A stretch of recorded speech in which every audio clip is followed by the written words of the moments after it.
Today I've got the Meote FM1. This is a new light from Banggood and one of its affiliate marketers. It's got quad LEDs and auxiliary LEDs and is available in 3 different LED tints to satisfy everyone. The example I've got here has the Samsung LH351D LEDs and it's aluminum body with a nice copper head. Thanks to Banggood for sending this to me. Let's see if it's a Dazzler or a dud. Hey guys, if you haven't liked my social pages, I am trying to grow my Instagram and Facebook followers, specifically so I can post stories on Instagram with links. As always, if you like these videos, subscribe to the channel and make sure you hit that notification bell so I don't miss you on future reviews. Here is the packaging that the Meote FM1 comes in. It's a nice black hanging retail box. On the side you do have some statistics. You don't get much in terms of accessories with this light. You get 2 O-rings, the manual, which this includes a diagram of Android UI here. As you can see, it is quite small. I would recommend you pull up one online and I'll try to link to one. And then you get this holster. It's not a bad holster, nothing wrong with it. It's got a little bit of a felt lining inside. The light fits in it well. But on the back here you've got this plastic clip that's like sewn in place. It is different. There's no D-ring or anything like that.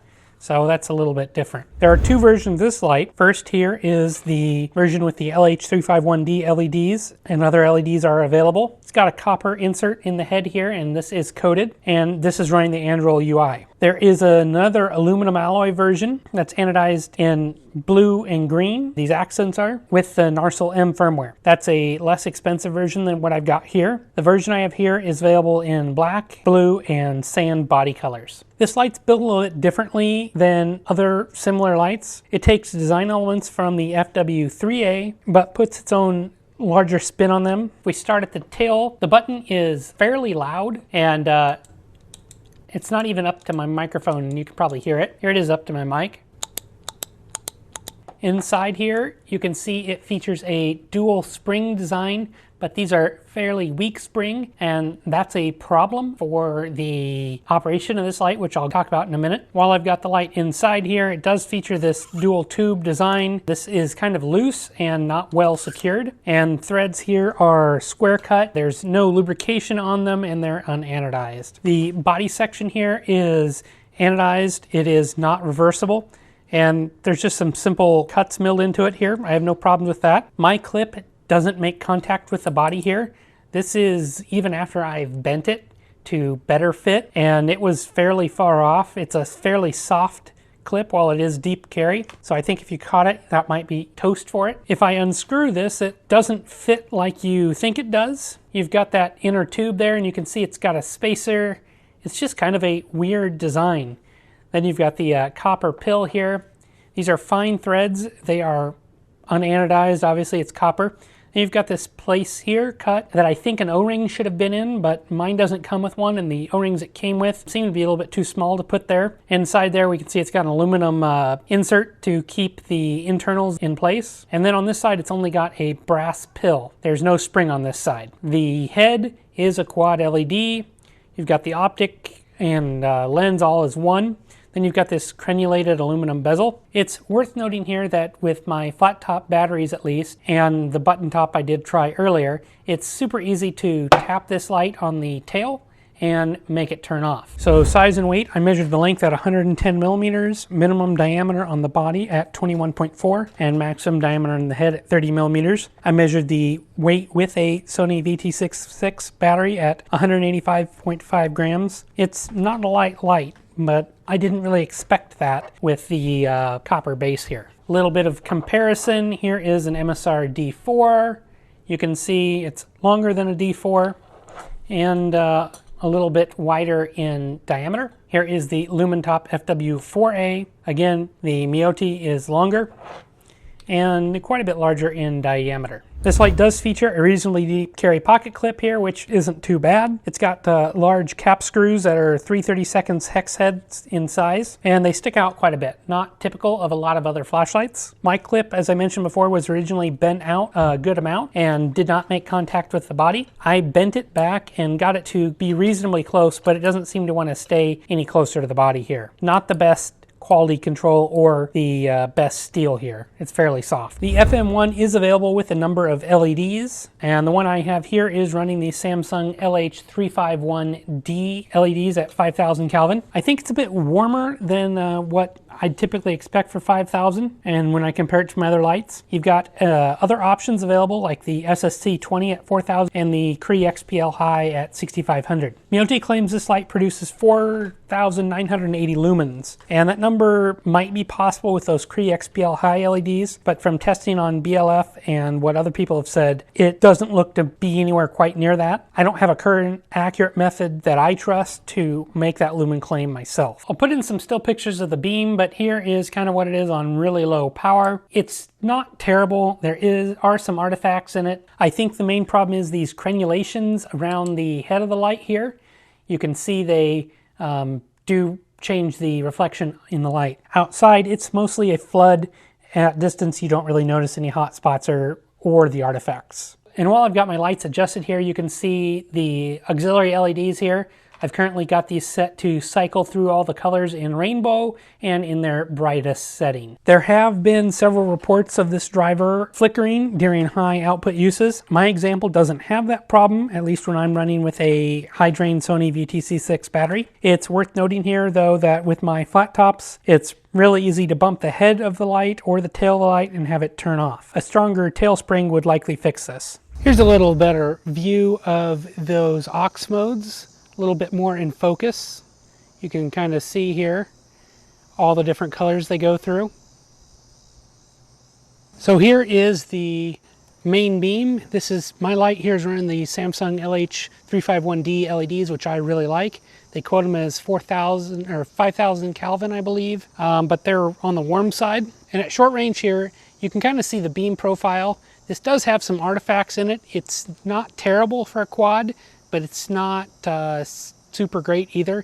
You can, like I said, you can see a few artifacts, and that's the crenulations on the light, I believe. And this is running Android, so it's set in ramping right now. You can do stepped if you prefer, but I've got it up here. Here is full output non-turbo, so pretty dang bright. You can see it's mostly floody. And if I go to turbo, they claim this is like 6,000 lumens, but there's no way it is. I don't have measurements to do that. From looking at others online, it's probably about half that, maybe 3,000 on a good day. It does get hot. It's pretty damn warm in my hand right now, and you can see it is stepping down. It's not uncommon for a light that's this powerful. Here is the Lumentop FW4A. This is running those Cree XPL highs in cool white. You can see it's a tighter beam. It's a nicer, rounder beam. It's a smaller light overall, and there's no crenulations in it, but it's roughly as bright, and they say this is about 3,800 lumens, something like that. And here is the Meote FM1. I really like the tint of this. It's probably the best point of this. I just love those Samsung LEDs. And here is that Lumentop tighter beam, and the Meote in turbo does throw well, and it's very, very floody. Heat and runtime, there are no big surprises in the heat and runtime category.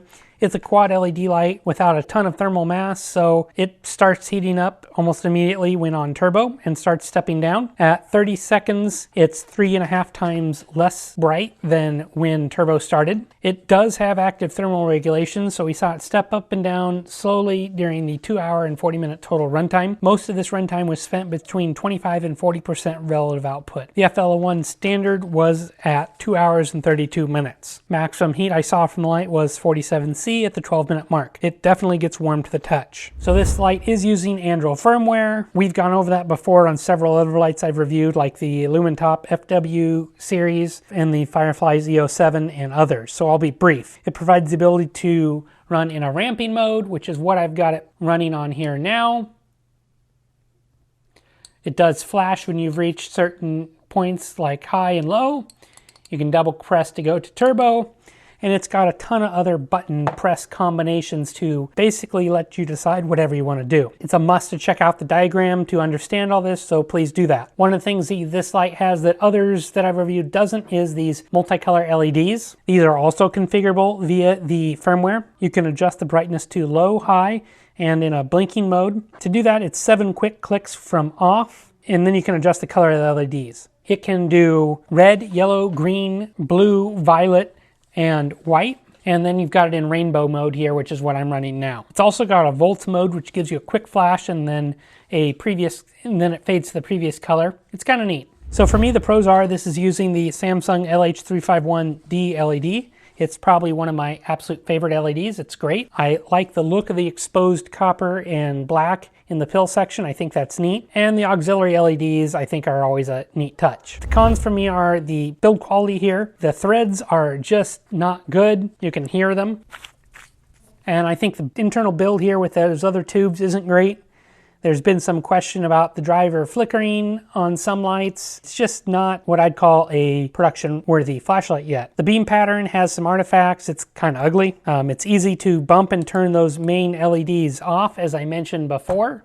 Just a quick tap on your hand there. And on mine, at least, the clip was bent and doesn't seem to hold in place very well. So my conclusion is, on paper, I wanted to like this light. It's a little bit bigger than what I'd want in an EDC in the summer, but I like the look of that exposed copper and black aluminum. It had a pretty good deep carry pocket clip. It's got those Samsung LH351D LEDs that are high CRI and a warmer tint, and auxiliary LEDs are always fun too. So this had the potential to be a good light, but when I got my hands on it, it turns out to be a light I just didn't enjoy very much. I have a hard time recommending this light when there are better options available, like the Lumitop FW series of lights and the MSR D4, V2, and D4, for lights that do similar things as the FM1 does here. These lights don't have issues like the FM1 has, like the bump to shut off, the interior build quality, the flickering power issues that some people have reported, and a clip that's not touching the body, and an undesirable beam shape. To me, the FM1 feels more like a prototype than a finished product. A lot of these issues should have been caught during the development process and worked out before releasing it to the public. Instead, we're left with a light here that just isn't as good as it should have been. Let me know what you think in the comments below, guys. I would love to get your thoughts on what you think of the FM1, if you've got one, how your experience has been. And as always, don't forget to hit that bell icon when you're subscribed so you will catch my next review. Thanks for watching.